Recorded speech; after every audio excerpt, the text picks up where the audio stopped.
Hello there, my friends. My name is Ben Ellis, and welcome back to the countdown to the Star Wars Mandalorian grogu movie during a LEGO Star Wars set review. Enjoy. And here we are, boys and girls, another LEGO Star Wars set review. The Republic Juggernaut 75413. Yep, and let's take a look at the box. And let's set this box aside. Now let's take a look at the set. Yeah. I mean, this set is ginormous. I mean, it reminds me a lot of the clone turbo tank back in 2015. No, it might have been 2016, because the last turbo tank we got is with Luminar, Dewey, Commander Gree, and Quinn Voss. But anyway, but this time we got even new minifigures. But let's take a look in a minute. Anyway, you can lift this up in case of a clone trooper is looking outside, and you can also lift this up and hang on. Well, let me move this up. There we go. And you can see there's the cockpit. There's the controls to control the juggernaut. There we go. And you can also lift this up, revealing a secret compartment where you can load clone troopers getting ready for battle. Oh, sorry. I'm happy accident. Anyway, and there we go. There's the top.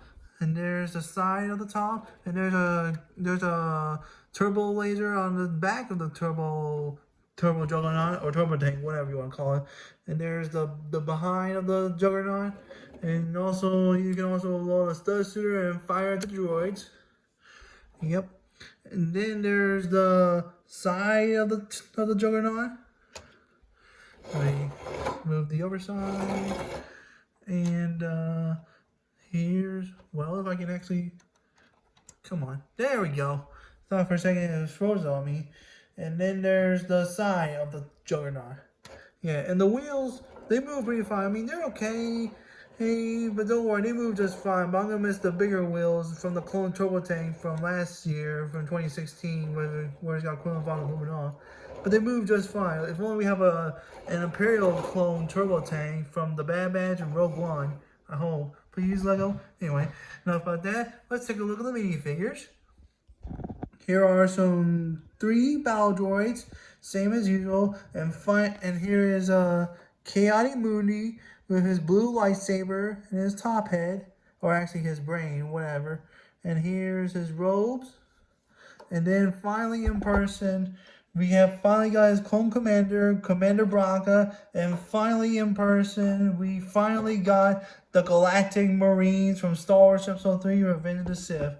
Okay, anyway, so yeah, Commander Braca and the Galactic Marines first appeared in Star Wars Episode 3, Revenge of the Sith, when they were on the Battle of Megiddo.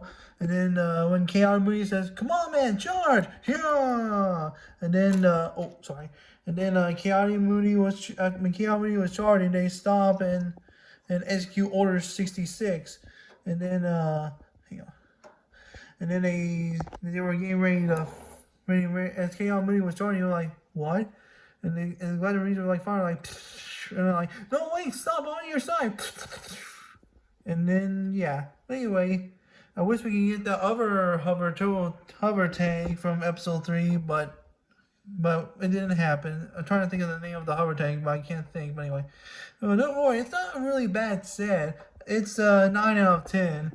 Anyway, I mean, this set is not really bad. I wish we could get more from the Battle of Megiddo from Star Wars Episode 3. It's not really a bad set, but hey, at least we got Commander Braca and the Galactic Marines, of course. I mean, man, and let's take a look at the Galactic Marines per se.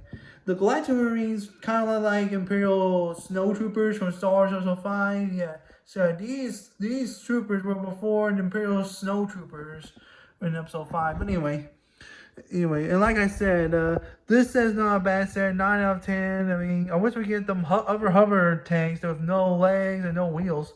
But anyway, thank you for watching, and may the Force be with you always.